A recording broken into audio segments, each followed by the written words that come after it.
वहीं राजस्थान के मुख्यमंत्री भजनलाल शर्मा बस्सी के बेनाड़ा सिद्धपीठ धाम पहुंचे, जहां पर उन्होंने अखिल भारतीय हरियाणा गौड़ ब्राह्मण महासभा के कार्यक्रम में शिरकत की। मुख्यमंत्री ने प्रतिभाओं को प्रशस्ति पत्र और मोमेंटो देकर सम्मानित किया। कार्यक्रम के दौरान करीब 1500 विद्यार्थी और कर्मचारियों का सम्मान किया गया। तो वहीं इस दौरान सीएम ने अपने संबोधन में आयोजन की तारीफ करते हुए कहा कि इस प्रकार के आयोजनों से भाईचारा बढ़ता है।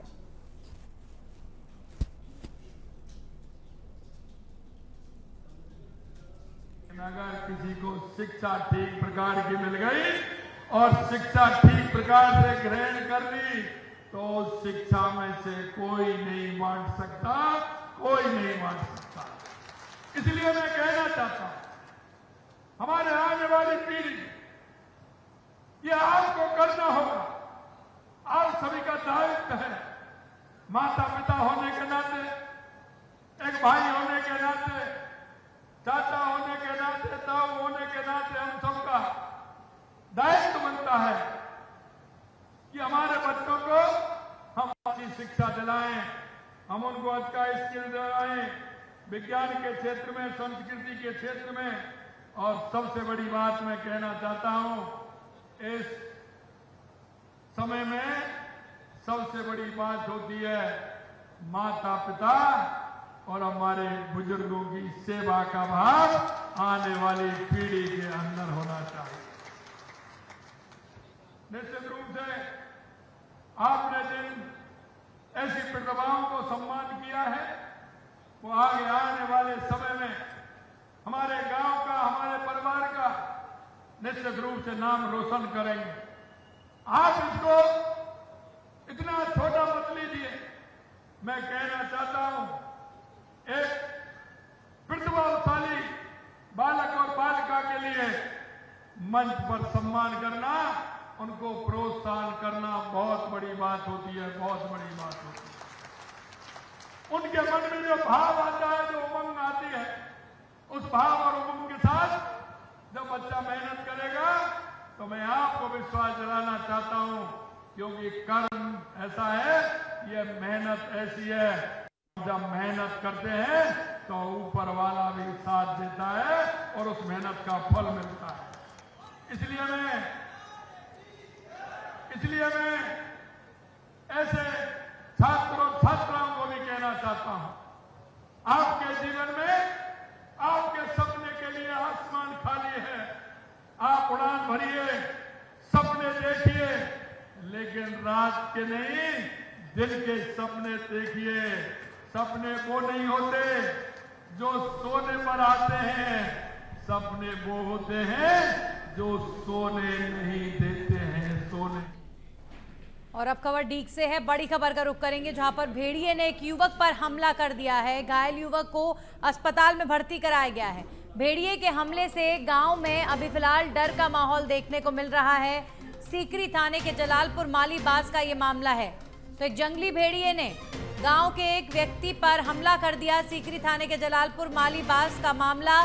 घायल युवक को अस्पताल में भर्ती कराया गया है।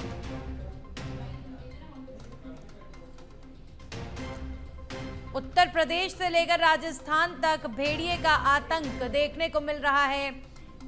प्रदेश के डीग क्षेत्र में जलालपुर माली बास गांव में ये घटना घटी है, जब एक व्यक्ति पर भेड़िए ने हमला कर दिया और युवक को अस्पताल में भर्ती कराया गया है।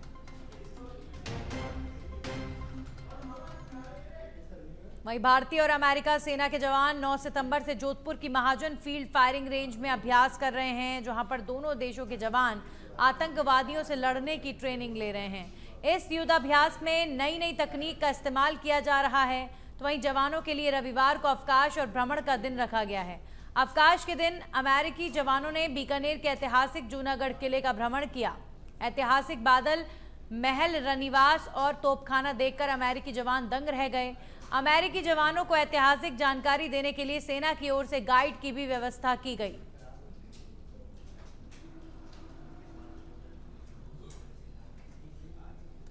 वहीं रेनवाल में बारिश के चलते मौसमी बीमारियों का खतरा मंडरा रहा है। रेनवालगढ़ बाजार में नायकों के मोहल्ले में नलों में गंदा बदबूदार पानी आने से भी लोग बीमार हो रहे हैं। गंदे पानी के कारण लोगों में उल्टी, दस्त, बुखार जैसे शिकायतें सामने आ रही हैं। स्थानीय लोगों का कहना है कि 1 महीने से लगातार वार्ड में गंदे पानी की निकासी नहीं हो रही है और गंदे पानी की सप्लाई को लेकर जलदाय विभाग को शिकायत की जा रही है, लेकिन इसके बावजूद समस्या की ओर कोई ध्यान नहीं दे रहा। ये पानी गंदा आ रहा है कि सिर्फ लाइन से टच हो गया कि अब तक कैसे ये आ रहा है।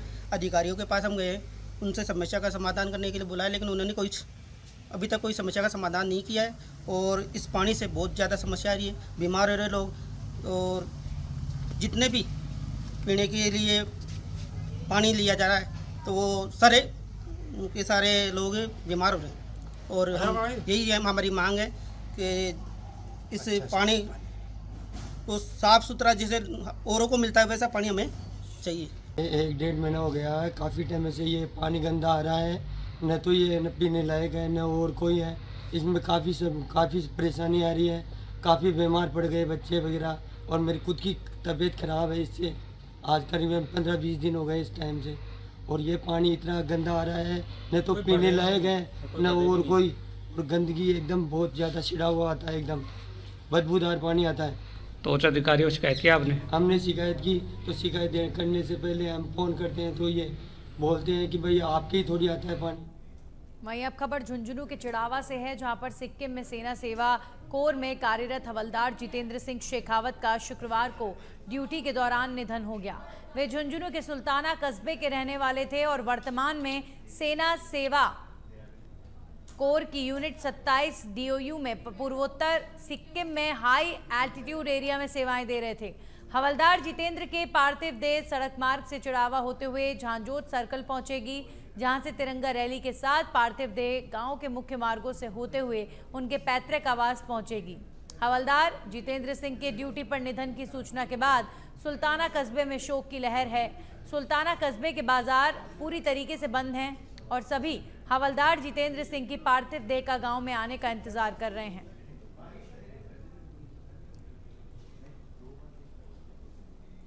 और अब खबर भरतपुर से है, जहां पर नाबालिग से दुष्कर्म की घटना को लेकर भरतपुर SP मृदुल कच्छावा ने 5 टीमें गठित की हैं और मामले में आरोपी के गिरफ्तार होने की सूचना भी प्राप्त हो रही है। वहीं घटना का जल्द खुलासा किया जाएगा।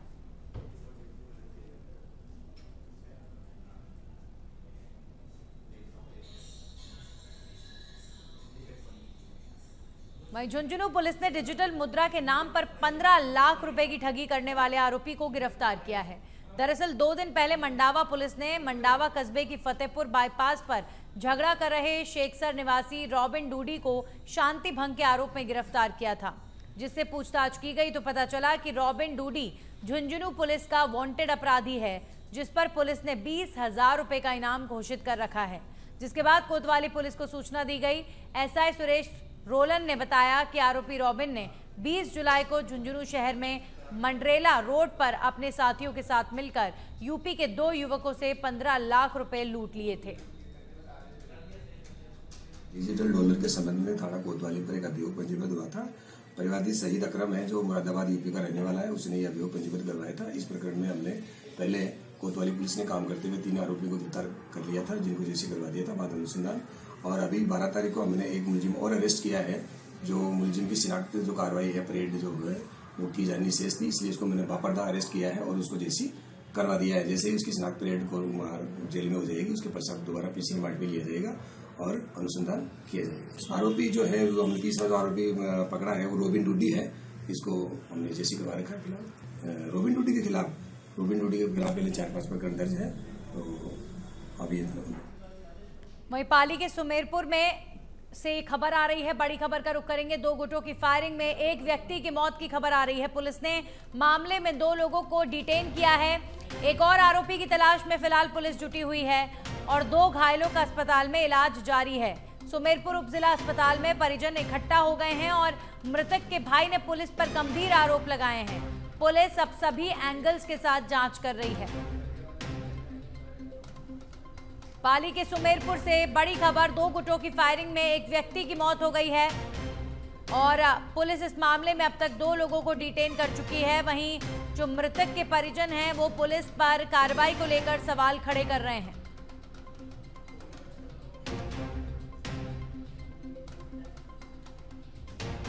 सुमेरपुर उप जिला अस्पताल में भी फिलहाल अंकिल के परिवारजन में से उसके भाई ने रिपोर्ट आज सवेरे ही प्रस्तुत की है और एफआईआर आज उन्होंने दर्ज करवाई है मोहिल परमार। उस एफआईआर के पश्चात हॉस्पिटल में मेडिकल बोर्ड से पोस्टमार्टम का गठन के लिए रिक्वेजेशन दे दी गई है। क्योंकि इसमें फायर आर्म यूज़ हुआ है इसलिए इसका पोस्टमार्टम बांगड़ हॉस्पिटल पाली में होना निश्चित हुआ है। तो बांगड़ हॉस्पिटल बॉडी शिफ्ट करा के पोस्टमार्टम मेडिकल बोर्ड से एक्सपर्ट से करवाया जाना प्रोसीजर में। अभी तक इस मामले में कितने डिटेन हुए हैं सर? जैसा कि आपको कल बताया था, दोनों तरफ से एक एक व्यक्ति अभी डिटेन किया था और उनसे पूछताछ कर रहे हैं। अभी हथियार बरामद नहीं, अभी ये अनुसंधान का विषय चल रहा है। सर सुबह से सर 9 बजे से इस प्रोसीजर में लगा हुआ, अभी तक बॉडी सबूत करने का कोई इनका इरादा नहीं है। अभी ये बोल रहे हैं इनकी कोई कार्रवाई नहीं है और कोई इनकी तैयारी नहीं है। तो प्रशासन क्यों आपको बॉडी नहीं दे रहा है? आपने रिपोर्ट दर्ज करवा दी? रिपोर्ट मैंने दर्ज करवा दी, मुझे ऑनलाइन रिपोर्ट की कॉपी भी दे दी और रिपोर्ट यहाँ आके हॉस्पिटल में मैंने सबमिट भी करवा दी, फिर भी ये बॉडी देने का नाम नहीं ले रहे सर। अच्छा, ये पंकिल की जो डेथ हुई है वो आपके भाई थे? जी हाँ। तो क्या कारण रहा उनके? सर वो मुझे कुछ पता नहीं, मुझे तो मीडिया से पता चला है। जो आपको पता है वो मुझे ही पता है। तो अभी तक आपको बॉडी नहीं दी गई है? नहीं दी गई, प्रशासन की लापरवाही। और इस खबर पर हमारे सहयोगी अरविंद ज्यादा जानकारी के साथ जुड़ गए हैं। अरविंद, इस मामले को लेकर पुलिस पर आरोप लग रहे हैं और मृतक के परिजन गंभीर आरोप लगा रहे हैं। सबसे पहले बताएं क्या मामला है और पुलिस किस तरीके से कार्रवाई कर रही है? बिल्कुल, मैं बताना चाहूंगा, कल शाम को 4 बजे तक सुमेरपुर कस्बे के एक निजी होटल के बाहर में ये फायरिंग का मामला हुआ था, जिसमें आमने सामने फायरिंग में एक की मौत हुई थी और 2 घायल हुए थे। उस मामले को लेकर परिजनों ने आज रिपोर्ट भी दर्ज करवाई है, लेकिन रिपोर्ट में अभी तक आरोपी किसी को नहीं बनाया, किसी के नाम की रिपोर्ट नहीं दी है। अभी तक पुलिस ने मामला तो दर्ज किया, लेकिन आरोपी की अभी जो है उनके रिपोर्ट में नाम दर्ज नहीं होने से पुलिस अब हर एंगल से तलाश कर रही है। पोस्टमार्टम के लिए पुलिस सुमेरपुर से अब बांगड़ हॉस्पिटल पाली लेकर रवाना हो गई है, वहाँ इनका पोस्टमार्टम किया जाएगा। क्योंकि जो ये फायरिंग का मामला है उसको लेकर अधिकारी बता रहे हैं कि वहाँ फॉरेंसिक जांच होगी, पूरी उनकी स्कैन से इसका पोस्टमार्टम किया जाएगा। उसको लेकर भारत सिंह रावत जो थाना अधिकारी है वो पोस्टमार्टम कराने के लिए सुमेरपुर से पाली के लिए रवाना हो चुके हैं। इस मामले में अपराधियों का इतना खौफ है कि परिजनों ने उसमें अभी तक नाम नहीं डाला है, तो ये लगता है कि सुमेरपुर भी अब धीरे धीरे अपराध की तरफ बढ़ता जा रहा है। चलिए, शुक्रिया आपका तमाम जानकारियों के लिए। प्रारंभिक जीवन में कक्षा 6 से और 12 तक साथ साथ बिताए। विशेष रूप से समाज में अभाव, वंचित, पिछड़े परिवार के वह लोग, उस समय कंपटीशन एग्जाम देकर इन्होंने नवोदय विद्यालय में प्रवेश किया। एक साथ रहे, सामाजिक समरसता, सद्भावना का संदेश दिया। उनको अच्छी उत्कृष्ट शिक्षा संस्कार मिले। मैं कह सकता हूँ नवोदय परिवार में पढ़ने वाला हर विद्यार्थी आज देश और राष्ट्र की सेवा कर रहा है और लोकतंत्र में भी अपनी सक्रिय भागीदारी निभा रहा है। आज अंतर्राष्ट्रीय लोकतंत्र दिवस है। हम गर्व से कह सकते हैं कि भारत दुनिया का सबसे बड़ा लोकतंत्र देश है। हमने आज़ादी के बाद लोकतंत्र को सशक्त किया, मजबूत किया है।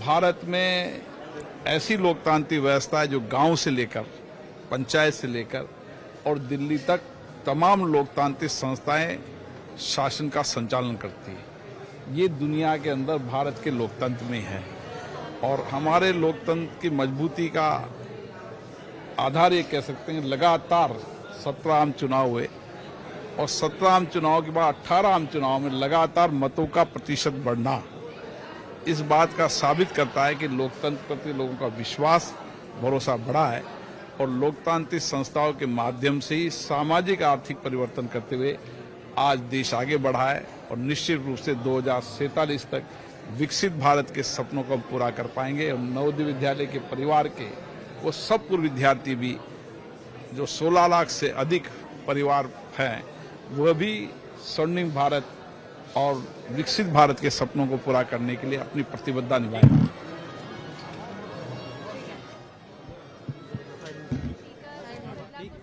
और लोकसभा स्पीकर ओम बिरला आज जयपुर के दौरे पर हैं। नवोदय गौरव अवार्ड में शिरकत की उन्होंने और अब बैक टू बैक कार्यक्रम स्पीकर ओम बिरला के रहेंगे। आज गोविंद देव जी मंदिर भी जाएंगे शाम करीब 8 बजे स्पीकर ओम बिरला, और उसके बाद विद्याधर नगर स्टेडियम में आयोजित होने वाले कार्यक्रम में भी शिरकत करेंगे। आज सुबह जयपुर पहुंचने के बाद लोकसभा स्पीकर ने सीएम भजनलाल शर्मा से भी सीएम आवास पर शिष्टाचार भेंट की है।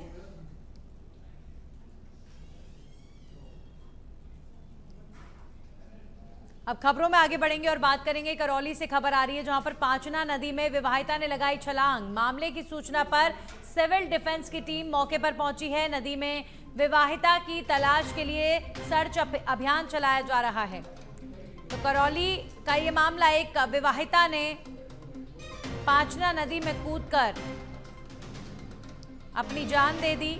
अभी फिलहाल सिविल डिफेंस की टीम मौके पर पहुंची है और नव विवाहिता की तलाश के लिए अभी फिलहाल सर्च ऑपरेशन चलाया जा रहा है।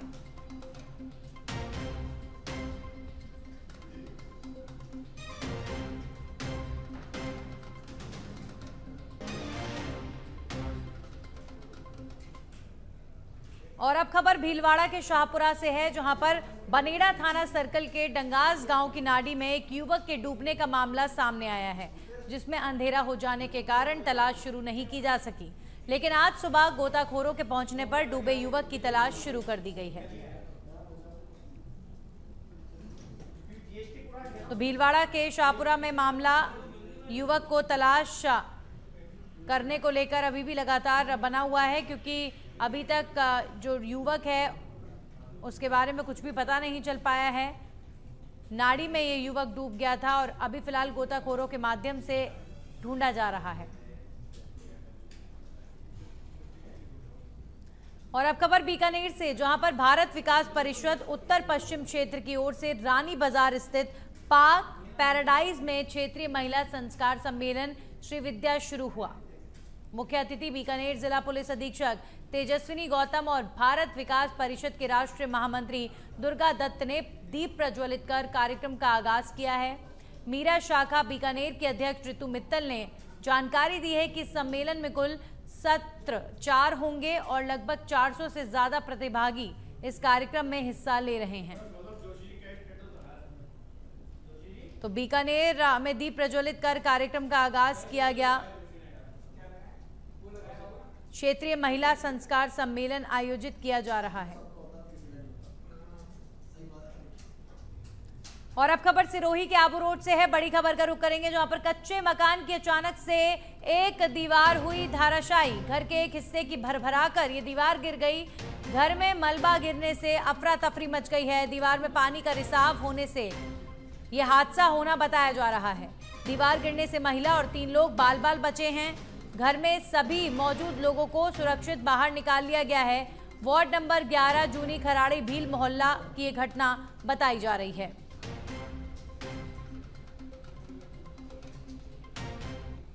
और इस खबर के साथ ही बुलेटिन में इतना ही। बने रहिए सच पे धड़क के साथ। नमस्कार।